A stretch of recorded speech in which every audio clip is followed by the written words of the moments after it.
Lesson for Wednesday, February 7th. Pour out your indignation. Read Psalm 58, 6-8. Break their teeth, O God, in their mouth.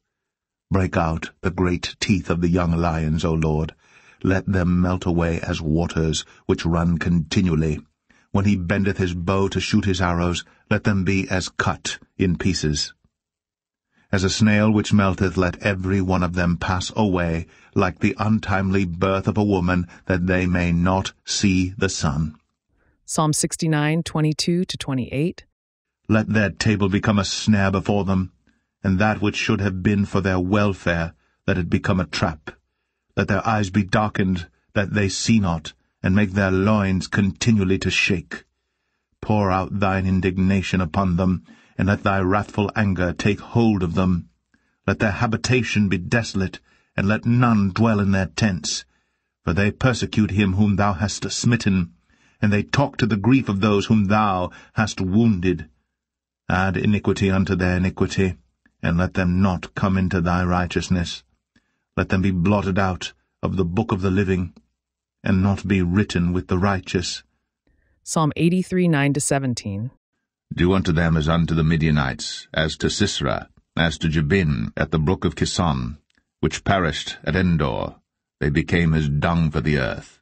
Make their nobles like Oreb, and like Zeb, yea, all their princes as Zebah, and as Zalmunna, who said, Let us take to ourselves the houses of God in possession. O my God, make them like a wheel, as the stubble before the wind, as the fire burneth a wood, and as the flame setteth the mountains on fire. So persecute them with thy tempest, and make them afraid with thy storm. Fill their faces with shame, that they may seek thy name, O Lord.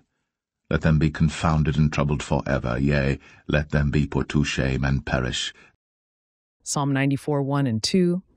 O Lord God, to whom vengeance belongeth, O God, to whom vengeance belongeth, show thyself. Lift up thyself, thou judge of the earth, render a reward to the proud. And Psalm 137, 7-9. Remember, O Lord, the children of Edom in the day of Jerusalem, who said, Raise it, even to the foundation thereof. O daughter of Babylon, who art to be destroyed, happy shall he be that rewardeth thee, as thou hast served us. Happy shall he be that taketh and dasheth thy little ones against the stones. What sentiments do these psalms convey? Who is the agent of judgment in these psalms? Some psalms beseech God to take vengeance on individuals and nations who intend to harm or who have already harmed the psalmists or their people. These psalms can sound perplexing because of their harsh language and apparent discord with the biblical principle of love for enemies, Matthew 5, verse 44. Yet, the psalmist's indignation in the face of oppression is a good one. It means that the psalmists took right and wrong more seriously than did many people. He cares, even greatly, about the evil that is done in the world, not just to himself but to others as well. However, nowhere does the psalmist suggest himself to be the agent of vengeance. Instead, he leaves retribution solely in God's hands.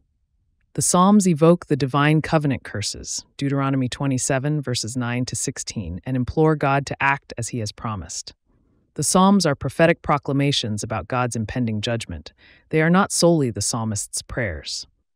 Psalm 137 reflects the announcements of divine judgment on Babylon, as seen in the prophets.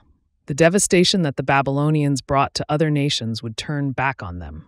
The Psalms convey divine warnings that evil will not go unpunished forever.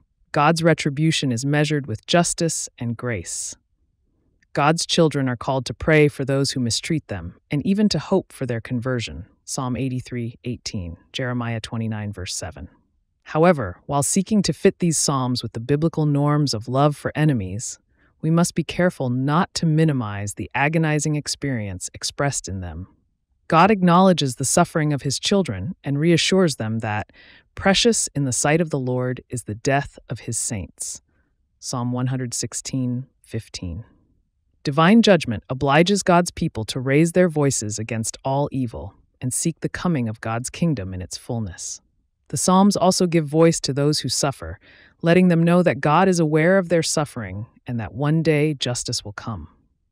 Who doesn't at times have thoughts or fantasies about vengeance on those who have done them or their loved ones terrible wrong? How might these Psalms help you put such feelings in proper perspective?